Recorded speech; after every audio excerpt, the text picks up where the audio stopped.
Can you imagine announcing your pregnancy with my husband at my 30th birthday dinner? My sister did. She expected me to crumble, to burst into tears, to make a scene. But instead, I raised a glass. And then, I dropped a truth bomb that shattered their perfect lie into a million pieces. That's what I kept telling myself. A tiny, defiant smile playing on my lips as I sat at the head of the polished table in LeBlanc. This was my 30th birthday, after all. Crystal glasses shimmered, catching the candlelight, making the expensive champagne sparkle like tiny, liquid stars. My husband, René, his hand resting a little too possessively on my shoulder, raised his glass. "To my beautiful wife," he said, that charming voice, the one that used to make my knees weak, echoing through the private dining room. "Happy birthday, darling."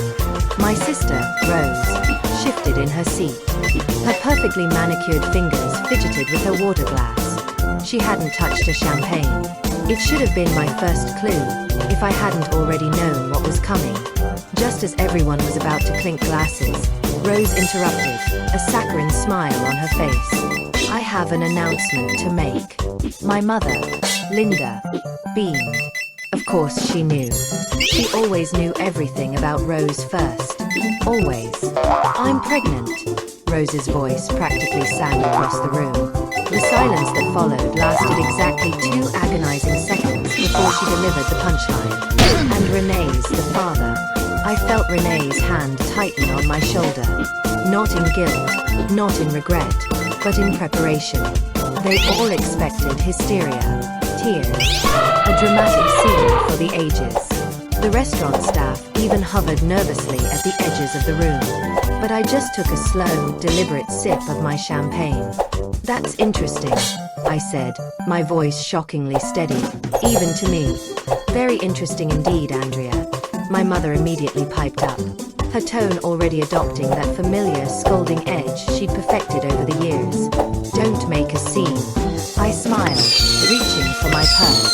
"Oh, Mother, I wouldn't dream of it. In fact, I have my own announcement to make." I pulled out a cream-colored envelope. "You see, I've been wondering why René and I couldn't conceive for the past 3 years." Rose's triumphant smile faltered, just a millimeter. René's hand abruptly left my shoulder. "Andrea, this isn't the time," he said quietly, a warning in his voice. "Actually," I replied, unfolding the medical report with careful, deliberate precision, "it's the perfect time." I looked directly at Rose, then back at the table. "Because, according to Dr. Matthews at the fertility clinic, my dear husband has what they call azoospermia, 0 sperm count." I paused for dramatic effect. In layman's terms, he's completely infertile. The sound of Mary's fork clattering against a plate echoed through the stunned silence. Rose's face drained of color so quickly, I honestly thought she might faint. That's impossible," she stammered, her voice thin. "The test must be wrong." "That's exactly what I thought too," I said, pulling out a second envelope. So, I had him tested again. Different clinic, different doctor, same result. I smiled at René, who had gone completely still beside me, his face ashen. "Would you like to see the dates, darling?" Both tests were from last month. "You had me tested without my knowledge?" René's voice shook with a furious disbelief that almost made me laugh. "Oh, like you've been so honest with me?" I finally turned to face him fully, my voice gaining a razor-sharp edge. 3 years of trying. 3 years of you telling me maybe I was the problem. 3 years of watching you comfort my sister through her little visits, while I cried myself to sleep every night. Linda stood up abruptly, her face horrified. "This is absolutely inappropriate." "No, Mother," I shot back, rising to my feet, gathering my purse, my dignity perfectly intact. "What's inappropriate is your precious Rose sleeping with my husband and then trying to pass off someone else's baby as his." I looked between Rose and René, their faces a mixture of shock and dawning horror. "So, here's what's going to happen. I'm going to walk out of here with my dignity intact. And you too. You can figure out how to explain to everyone why you lied." That test. It was wrong, wasn't it? Renee grabbed my arm as I turned to leave, a desperate plea in his voice. I leaned in close enough to smell his cologne. The very same cologne I'd smelled on Rose's jacket just last month. Oh no, darling. I double-checked. Twice. I pulled my arm free. And I have so much more proof where that came from. As I walked toward the door, Rose's voice cracked behind me. Andrea, wait. I can explain. I paused at the doorway, turning back one last time. My smile was serene, deadly. Save your explanation for your baby's real father, Rose. I'm sure he'd love to hear it. The last thing I saw as I left was Mary pulling out her phone, no doubt already dialing everyone in her considerable social network. By morning, everyone would know. And that was exactly what I wanted. Because revenge isn't just about exposing lies. It's about watching them scramble to piece together a truth they can't possibly explain. And trust me, I was just getting started. It all began 6 weeks earlier. I was sitting in my home office, trying to focus, when the first real evidence landed right in my lap. Not the subtle signs I'd been ignoring for months. The lingering hugs, the inside jokes, the way Rose's visits always coincided with Renee's work-from-home days. No, this was an actual email, accidentally left open on our shared iPad. We need to be more careful. A is getting suspicious. Rose had written it to Renee. I stared at those words until they burned into my retinas. A. Not Andrea. Not sister. Just A. Like I was some obstacle to be managed. Something. The next morning, I called Angela. I need you. To meet me for coffee, I said, my voice tight. And I need you to not ask questions until we're face to face.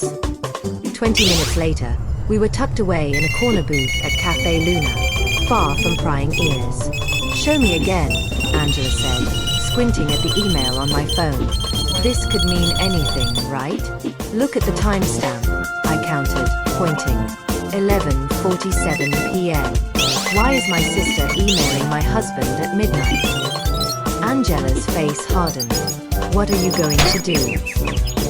First, I said, stirring my untouched coffee, I'm going to visit Dr. Matthews. I explained. Remember how Renee insisted on handling all the fertility appointments? How he always came back with vague explanations about keeping trying? Angela leaned forward. You think he was lying about the results? I think I'm done letting other people tell me what's true, I stated simply. Dr. Matthews' office was exactly as I remembered it. Sterile, professional, with that faint, familiar smell of antiseptic. The receptionist recognized me immediately. Mrs. Jensen, we haven't seen you in months. I need copies of all our test results, I said, forcing a smile. Everything you have on file for both me and my husband. She hesitated. Usually, Mr. Jensen handles all the paperwork. I'm aware, I replied, channeling Rose's sweet manipulation tactics perfectly.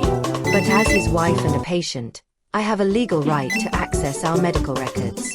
Unless there's some reason I shouldn't see them.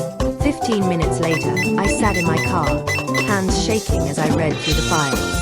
My results were normal. Had always been normal. But Renee's? There were no results. No tests. Nothing. He never took them. I told Angela later that day. 3 years of trying, and he never once got tested. That bastard, Angela whispered. But why? Control, I said simply. As long as we were trying, he had an excuse for everything. My depression. Just hormone treatments. My suspicions. Baby stress. My isolation. Doctor's orders to avoid stress. I pulled out my planner, the one Renee always teased me about keeping instead of using my phone. So, I made an appointment. Told him it was a romantic dinner. And then, I had him drink champagne laced with a perfectly safe dose of sleeping pills. Angela's eyes widened. Andrea. Don't worry. Just enough to make him sleep deeply while the clinic ran their tests. That's when I got the first results. And the second test. Same method, different clinic. I needed to be sure. I closed my planner. But that's not even the interesting part. Last week, I saw Rose at the same fertility clinic. She was leaving just as I arrived for the second test results. Angela leaned forward, captivated. You think she's actually pregnant? Oh, I know she is. She's been avoiding wine at family dinners, making excuses about antibiotics. I pulled out my phone, showing Angela a series of photos. She's also been meeting someone. And it's definitely not Renee. The photos showed Rose outside a cafe, then getting into a car. The driver's face was clear in one shot. A handsome man with dark hair. His name is Ricky, her ex from college. I found him on social media. They've been liking each other's posts for months. I laughed, but there was no humor in it. So, the baby might not even be Renee's at all. She's probably using their affair to trap him, make him leave me. The bitter irony hung in the air. She doesn't even know he can't father children. He's been lying to her too. Angela reached across the table, squeezing my hand. What's your plan? I pulled out an invitation, cream-colored, elegant. My birthday dinner. My voice was steady, cold. I'm going to let them make their grand announcement. Let them think they've won. And then, I'm going to destroy everything they thought they knew. Andrea, Angela said softly, this isn't just revenge. This is nuclear. I met her eyes, unblinking. They didn't just betray me, Angela. They made me doubt my sanity, my worth, my ability to be a mother. I tucked the invitation back into my bag. I don't just want revenge. I want implications, destruction, accountability. I paused, a slow smile spreading across my face as I thought of the apartment I'd already leased, the lawyer I'd contacted, the mountain of evidence I'd gathered. And after, I'm going to build a life so good, they'll choke on the ashes of what they lost. The restaurant erupted into absolute chaos after I left.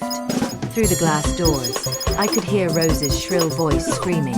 She's lying. She has to be lying. I'd made it halfway to my car before Mary, her heels clicking rapidly on the pavement, caught up with me. Andrea, wait. She grabbed my elbow, her voice low and urgent. I always thought something was off about Rose. The way she'd hang around Renee's office parties, always touching his arm, laughing too loud at his jokes. You knew? I asked, surprised. I suspected, she admitted, glancing back at the restaurant. But I didn't want to see it. What are you going to do now? Now, I said, pulling away. I'm going home to pack a bag. When I pulled into our driveway, Renee's car was already there. I found him pacing in the kitchen, phone in hand, looking utterly bewildered. Where have you been? I've called you 6 times. I walked past him, straight to the bedroom, pulling out the suitcase I'd hidden in the back of my closet weeks ago. Andrea, stop. We need to talk about this. He followed me, hovering in the doorway. That test. There must be some mistake. We can get another opinion. 3 years, I said, not looking at him as I packed, my voice devoid of emotion. 3 years of watching me blame myself, take medications, go to therapy, all while you were sleeping with my sister. It wasn't like that then, he blurted out. What was it like? I finally turned to face him, my eyes burning into his. Explain it to me, Renee. Explain how you could watch me cry every month when my period came, knowing you couldn't get me pregnant, even if you wanted to. His phone buzzed. Rose's tear-streaked face flashed on the screen. You should answer that, I said, zipping up my suitcase. Sounds like your girlfriend needs you. Where are you going? He demanded, panic creeping into his voice. Away from me. My phone vibrated as I drove. Rose had sent a series of frantic messages. We need to stick to our story. She's bluffing. Answer me. You're ruining everything. I turned off my phone and drove straight to Angela's house. She was waiting on her porch, a bottle of wine and 2 glasses already set out. "Mary called," she said as I sat down. "Apparently Rose had a complete meltdown after you left. Started screaming about how you've always been jealous of her." I took a long sip of wine. "Remember 2 months ago when I said I saw Rose at the fertility clinic?" "Yeah. Well, I did more than just see her. I pulled out my phone and opened a photo. I followed her inside. The image showed Rose talking to a nurse, her hand resting on her still flat stomach. She was there for a prenatal appointment," I said. "But get this, she used her old insurance card, the one from when she was still with Ricky." Angela's eyes widened. Her ex. The same ex she's been secretly meeting for coffee. I showed her another photo, Rose and Ricky outside a cafe, his hand on her lower back. I found his profile. He's been posting cryptic messages about second chances and unexpected blessings. Holy shit. Angela grabbed her laptop. "Let me look him up." While she typed, my phone lit up with a text from Mary. "Renee is telling everyone you're having a mental breakdown. Rose is backing him up. Found him." Angela turned the screen toward me. "Look at his social media." There it was. A hidden folder on Ricky's profile. Photos of him and Rose from various dates over the past few months. Carefully untagged, but not deleted. "The timestamps," Angela pointed out, scrolling through. "These are from right around when she would have gotten pregnant." My phone buzzed again. This time it was my mother. "Andrea," she said when I answered, her voice tight with anger. "What you did tonight was unforgivable." "What I did?"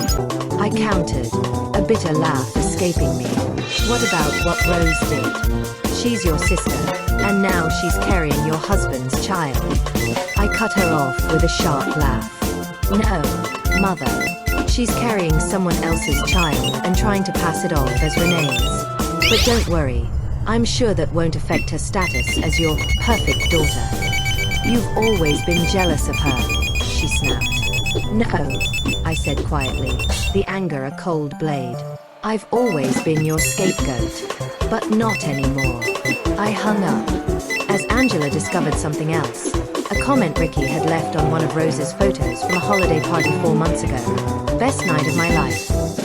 "Andrea," Angela said slowly, "you need to talk to him." I nodded, already composing an email in my head. "Oh, I plan to. But first, I need to make a few calls. Starting with Renee's company." "What are you going to tell them?" I smiled, thinking of the financial documents I discovered while searching for evidence of the affair. The truth. That their VP of Finance has been falsifying reports. I leaned back, a chilling calm washing over me. And that's just the beginning. Because revenge isn't just about exposing lies. It's about pulling every thread until the whole tapestry unravels. I met Ricky at a quiet coffee shop downtown, far from my usual haunts. He was already there when I arrived, fidgeting with a paper cup, looking exactly like his photos. Handsome in that approachable boy-next-door way Rose had always preferred. "Thanks for meeting me," I said, sliding into the seat across from him. "I'm Andrea, Rose's sister." He wouldn't meet my eyes. "Look, I'm not sure what this is about." "I think you know exactly what this is about," I interrupted, placing my phone on the table, screen up. It showed a photo of him and Rose outside the fertility clinic. 4 months ago, holiday party at the Grand. Ring any bells? His face paled instantly. She said she was single. Of course she did. I took a sip of my coffee. "She's pregnant, Ricky, and she's trying to pass it off as my husband's baby." He knocked over his cup, coffee spilling across the table. "She's what? Pregnant?" "About 4 months along, I'd say." "Interesting timing, wouldn't you agree?" Ricky grabbed napkins, mopping up the spill with shaking hands. "We used protection. She said she was on birth control." Rose has always been creative with the truth, I said, pulling out a document. I need you to sign this. What is it? Consent for a paternity test, I explained calmly. Just in case. He stared at the paper for a long, agonizing moment. If I sign this, Rose will know I talked to you. Rose is already going to lose everything, I said quietly. The question is, do you want to know the truth? He signed. Meanwhile, across town, René's carefully constructed world was crumbling. His assistant had accidentally forwarded me an email chain. His colleagues were avoiding him. His boss was reconsidering his position. And the board had called an emergency meeting. I'd sent them an anonymous tip about the falsified reports, along with copies of his fertility tests and a carefully worded suggestion about trustworthiness. My phone buzzed with a text from Angela. Rose just showed up at your mom's house. Full water. I drove there, parking across the street. Through the living room window, I could see Rose sobbing on the couch, my mother patting her hand. The perfect victim, as always. I walked in without knocking. How dare you? Rose sprang up, mascara streaking her cheeks. You're trying to ruin my life. You ruined your own life, I said calmly. I'm just exposing the truth. Truth. My mother stood up, indignant. The truth is you're trying to hurt your sister because you couldn't keep your husband happy. Really, Mother? That's your take? That I somehow forced Rose to sleep with my husband? You were always so cold, Linda spat, her voice laced with years of resentment. So focused on your career. What did you expect? I laughed, the sound sharp and bitter. I expected my sister not to be a cheat. I expected my husband not to be a liar.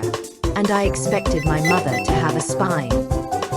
Get out, Rose screamed, her voice cracking. Get out of my house. Your house. I raised an eyebrow, a cruel smile touching my lips. You mean the house René bought for Mom using money he embezzled from his company? That house. The color drained from both their faces. What are you talking about? Linda whispered, utterly bewildered. Oh, you didn't know? René's been cooking the books for years, using company money to fund his little projects, including this house. I paused, relishing their shock. The board is meeting right now to discuss it. My phone pinged. An email from the testing facility. Paternity result match confirmed. Ricky Bowen. Perfect timing, I said, opening the attachment. Would you like to know who really got you pregnant, Rose? She lunged for my phone, but I held it out of reach. Don't worry. Everyone will know soon enough. I'm sure Ricky will be thrilled to hear he's going to be a father. You bitch. Rose swung at me, but I stepped back easily. You're lying. Like you lied about the baby being René's? Like you lied about being on birth control with Ricky? Like you've been lying your entire life. Linda grabbed my arm, her grip tight. Stop this. Stop it right now. I pulled free, my gaze unwavering. No, Mother. I'm done stopping. I'm done being quiet. I'm done watching Rose destroy everything she touches while you clean up her messes. I'll deny it, Rose said, her voice shaking, a desperate last-ditch effort. No one will believe you. They already do. I headed for the door, pausing in the doorway. By the way, René's company just called. They're freezing all his assets, including this house. You might want to start packing. As I walked to my car, I could hear Rose's screams through the open window. But for the first time in my life, they didn't make me feel guilty. They made me feel free. The family brunch was my idea. I sent out a group text suggesting we all meet to talk things through, civilly. Angela thought I was crazy, but she didn't see the small, satisfied smile on my face when everyone agreed. I chose the country club, neutral territory, with plenty of witnesses. More importantly, it had an excellent audio-visual system for presentations. Rose arrived first, wearing a flowing dress that highlighted her small baby bump. She'd clearly been crying. but her chin was lifted in defiant self-pity. "I'm only here because Mom insisted," she said, sliding into her seat, avoiding my gaze. "Of course you are." I smiled, watching the others file in. My mother, Mary, Renee, even a few extended family members who'd heard about the drama. "Andrea," Renee started, his voice hushed. "Can we talk privately first?" "Oh, no, darling. Everything I have to say, I'll say in front of everyone." Once everyone was seated, I stood up, smoothing my dress. "I want to apologize for my behavior at my birthday dinner." Rose's face lit up with immediate vindication. My mother nodded approvingly, a smug "I told you so" in her eyes. "I shouldn't have exposed your lies so abruptly," I continued, my voice calm, almost remorseful. "I should have been more thorough." Before anyone could respond, I pulled out a remote and clicked it. The club's large TV screen flickered to life. "What is this?" Rose demanded, her faux calm shattered. "This," I said, a slow, triumphant smile spreading across my face, "is the paternity test results I received yesterday." The document appeared on screen, highlighting the clear match between Ricky Bowen and Rose's unborn child. "Congratulations, sister. Ricky's going to be a daddy." The room erupted. Rose jumped up, knocking over her water glass, her eyes wide with terror. "You can't do this." "I already did." I clicked again. Photos of Rose and Ricky appeared. Their secret meetings, the fertility clinic visits, the holiday party. "You remember Ricky, don't you, Renee? Rose's ex, who she was sleeping with while trying to trap you."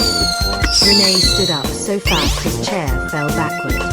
"You told me he was out of the picture," he roared at Rose. "She tells everyone what they want to hear," I said calmly, watching him. "Just like you told me I was the reason we couldn't have children." "Andrea, stop this immediately." My mother's voice shook with pure rage. "Why, Mother?" "Because it's embarrassing. Because it ruins your perfect image of your perfect daughter." I clicked again. Bank statements appeared on screen. "Speaking of ruined images, let's talk about how Renee paid for your house, Mother." Linda went pale. "What? Company funds?" I explained. "Embezzled, of course. Along with the money he's been funneling to Rose for her pregnancy needs. Though I suppose sleeping with two men at once can get expensive." Rose lunged at me, but Mary, bless her heart, caught her arm. "Don't," Mary warned, holding her back. "You've done enough damage." "Me?" Rose shrieked. "She's the one destroying everything." "No, Rose. You destroyed everything the moment you thought you could take what was mine." I turned to Renee, who had slowly sunk back into his chair, head in his hands, his carefully constructed world crashing down around him. "By the way, your company's legal team wants to meet with me tomorrow. Something about being a material witness." "You've lost your mind," my mother whispered, but her voice wavered, the conviction gone. "Actually, I finally found it." I clicked one last time. A video began playing. Rose and Renee in his office, planning how to tell me about the pregnancy, planning how to break me. "How did you get that?" Renee demanded, looking up in horror. "You really should change your email password, darling, and check your office for recording devices." I gathered my purse. "Oh, and Rose, Ricky's lawyer will be contacting you. Something about fraud and emotional damages." "I'll deny everything," she hissed, tears streaming. "With what proof? The paternity test is legally binding. The financial records are clear. The video speaks for itself." I smiled. "But please, try to deny it. I'm sure the media would love to hear your side." "The media." Rose's voice cracked in genuine terror. "Did I forget to mention Mary's been live-streaming this whole conversation to her social media? Say hi to your followers, Rose." Mary held up her phone, still recording. Rose's face crumpled as she saw the comments flooding in. "You thought you loved center stage," I said softly, my voice cold and calm. How's the spotlight feeling now? My phone buzzed. Renee's company calling again. I answered the speaker. Mrs. Jensen, this is Howard from legal. We need to discuss some irregularities in your husband's financial documentation. Of course, I said, watching Renee's face drain of all color. I'll bring everything I have to our meeting tomorrow. I hung up and faced my shattered family one last time.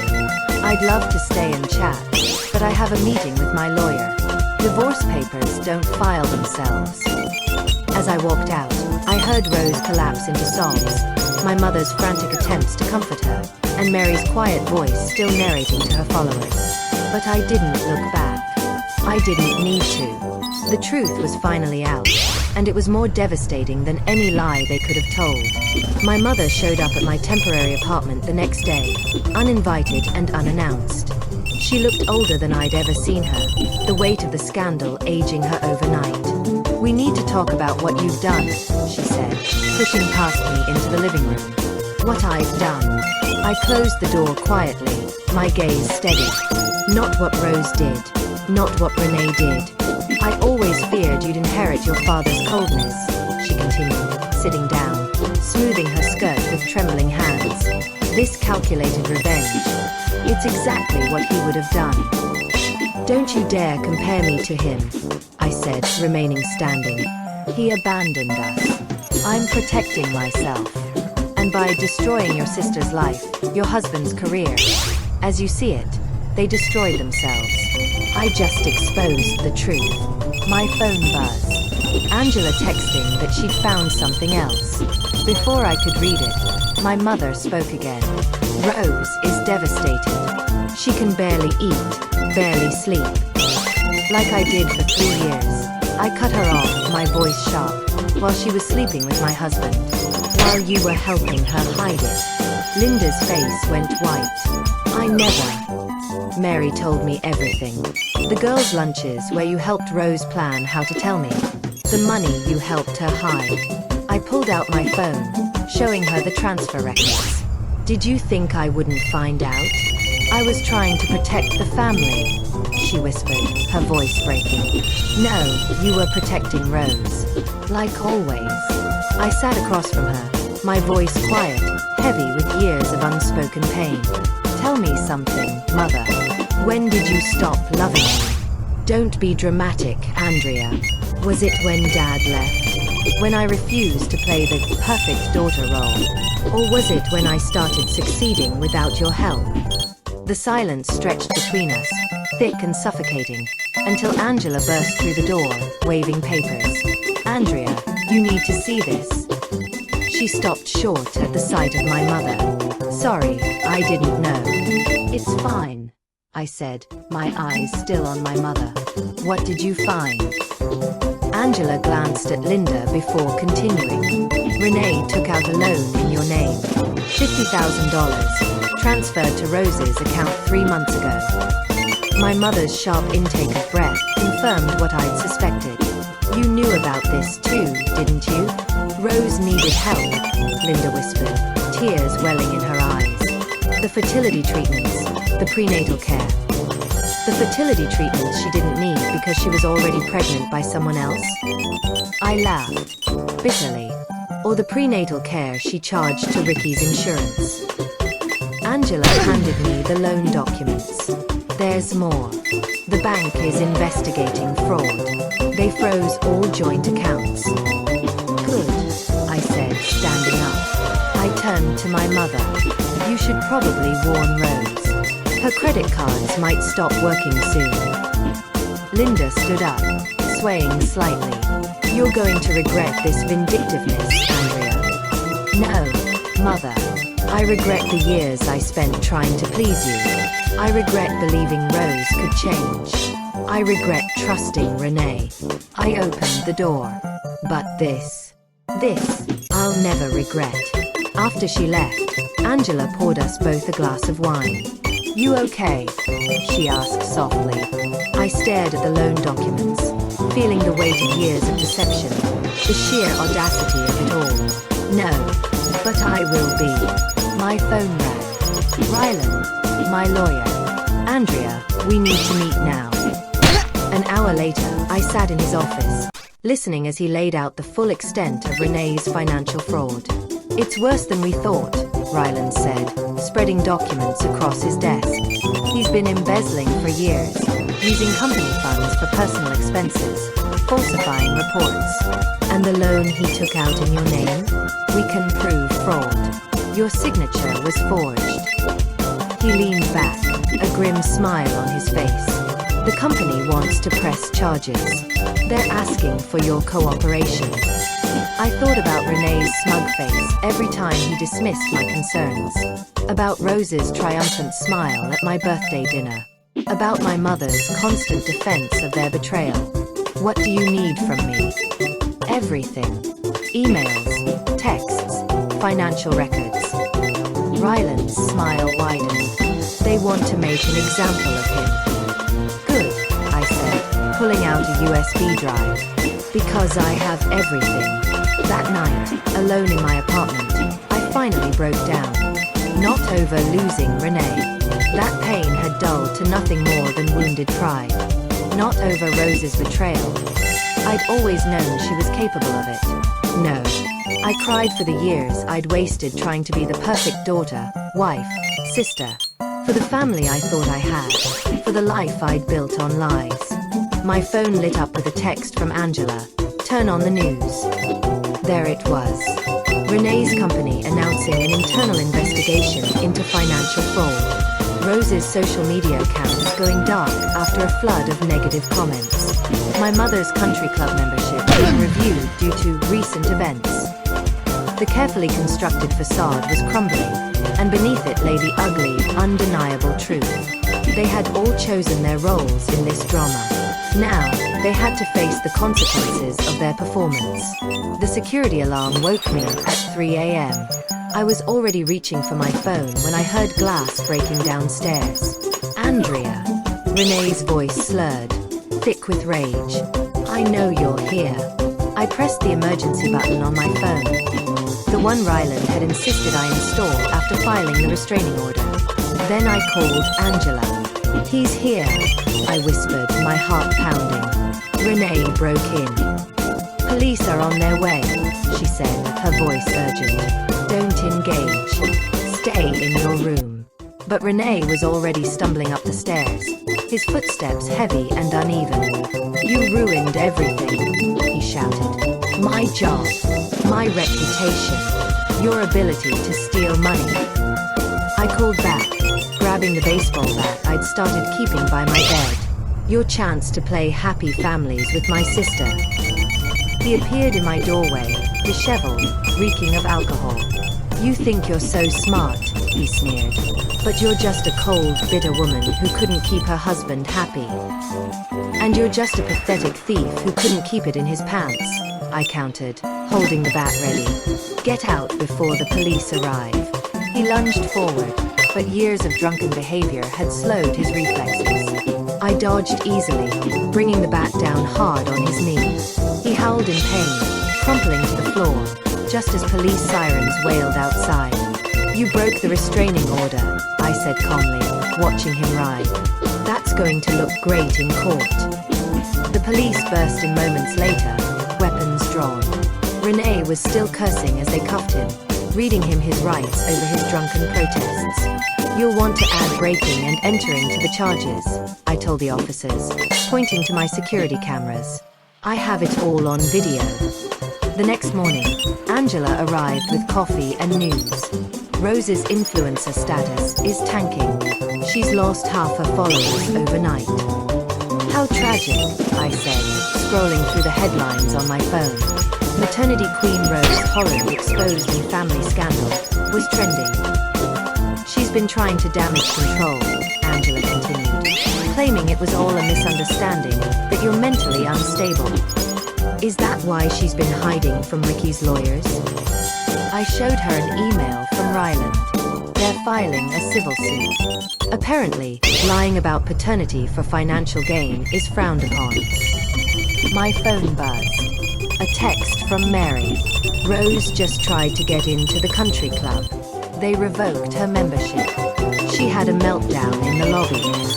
Your sister always did love an audience, Angela mused. Speaking of audiences, I pulled up a local news website. Rene's arrest was front-page news, complete with his mugshot and details of the financial investigation. Have you heard from your mother? She's been calling non-stop. I showed her my blocked calls list. Probably wants me to drop the charges against Rene. Save the family name. Some family, Angela muttered. I decided to end this chapter where it began, at the cafe where I'd first seen Rose meeting Ricky. She was already there when I arrived, looking smaller somehow, her designer clothes replaced with plain maternity wear. Come to gloat? She asked, her voice raspy as I sat down. No, I came to give you this. I handed her a gift bag. She opened it cautiously, pulling out a pacifier wrapped in newspaper clippings about a scandal. Her face crumpled. Why are you doing this to me? She whispered, tears already starting to fall. Because you need to understand something, Rose. I leaned forward, my voice low and unwavering. This isn't about revenge anymore. It's about consequences. Every choice you made, every lie you told, led to this moment. I never meant. Yes, you did. You meant to steal my husband. You meant to pass off another man's child as his. You meant to destroy my life. I stood up. But here's the thing about destruction, Rose. Sometimes it rebounds. I hate you, she whispered, tears streaming down her face. No, you hate yourself. And that's not my problem anymore. I dropped a manila envelope on the table. By the way, Ricky's lawyers asked me to give you this. They're seeking full custody once the baby's born. Her sobs followed me out of the cafe, but I didn't look back. I didn't need to see her pain to know it was real. My phone buzzed one last time. A message from Ryland. Rene is pleading guilty to all charges. The company wants to settle. 7 figures. I smiled, thinking of the new life waiting for me. The freedom I'd fought for. The peace I'd finally found. Because sometimes, the best revenge isn't just exposing the truth. It's watching karma do its work while you walk away clean. The moving truck pulled away from my new apartment, leaving me alone in a space that was finally completely mine. Sunlight streamed through floor-to-ceiling windows, warming the hardwood floors. No traces of Rene, no echoes of Rose, just peace. My phone buzzed. Angela arriving with housewarming wine. This place is gorgeous, she said, taking in the view of the city. How does it feel? Like freedom. I uncorked the bottle. Did you see the news about Rene's sentencing? 8 years seems light considering what he stole. The money wasn't the point, I said, handing her a glass. It was the lies, the manipulation, the way he made me doubt myself for years. Speaking of manipulation, Angela pulled out her phone. Rose had her baby yesterday. I know. Ricky's lawyer called me. I smiled. DNA test was done immediately. He's filing for full custody given her unstable behavior and history of fraud. Your mother must be thrilled. Wouldn't know. Haven't spoken to her since she tried to bribe me to drop the charges against Rene. I sat on my new couch, running my hand over the soft fabric. She chose her side. Now she can live with it. The doorbell rang. Mary, carrying a plant and a thick envelope. Thought you might want to see this, she said, handing me the envelope. Rene's sister sent it. She found these while cleaning out his office. Inside were photos. Me and Rene in happier times. Family gatherings. Holidays. At the very bottom was a letter from Rose to Rene, dated 3 years ago. She's too focused on her career. Too cold. You deserve better. We deserve better. They were planning this for years, I said quietly, the confirmation of final, dull ache. And now they have nothing, Mary replied. Rene's in prison. Rose lost her baby to Ricky. Your mother's house is being seized as part of the settlement. Karma's quite the architect. Angela mused. My phone lit up with a text from Ryland. Settlement check cleared. You're officially a very wealthy woman. What will you do with it? Mary asked. Already done. I showed them my laptop screen. A confirmation email for a major donation to a fertility support organization. They help women who've been manipulated or abused during fertility struggles. Taking something ugly and making it beautiful, Angela said softly. That's the thing about revenge, I replied, looking out at the city lights. It's not about destroying others. It's about rebuilding yourself. The doorbell rang again. This time it was a delivery. A large package from the fertility clinic where I'd first discovered Renee's lies. Inside was a letter. Dear Miss Jensen, we were moved by your story and your donation. We'd like to offer you our services free of charge whenever you're ready to start your own family, on your own terms. Are you going to? Angela asked, a hopeful note in her voice. Maybe. But not because I need a baby to be complete. Not because society expects it. Only if and when I choose. I walked to the windows, watching the sunset paint the city gold. Behind me, Angela and Mary chatted about dinner plans. Their voices warm and genuine. Real friendship, not the fake support my family had offered. My phone buzzed one last time. Rose calling from an unknown number. I declined the call, and then I blocked it. You know what I learned from all this? I said, turning back to my friends. They expected me to collapse, to break down, to need their version of love so badly I'd forgive anything. But you didn't, Angela said. No. Instead, I built myself a balcony to watch them fall. I raised my glass.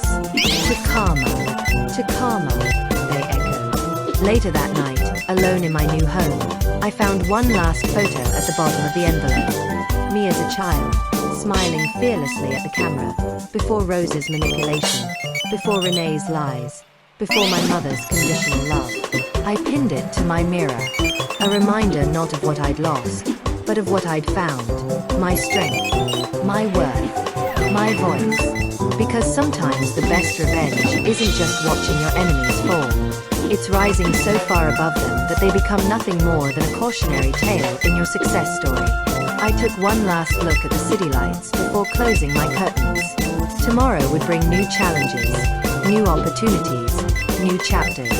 But tonight, in this space I'd carved out of their destruction, I was finally, completely at peace. Not because they'd lost everything, but because I'd found myself. This whole ordeal changed me, made me realize what I was truly capable of. What would you have done if you were in my shoes? Share your thoughts in the comments below. I'd really love to hear from you.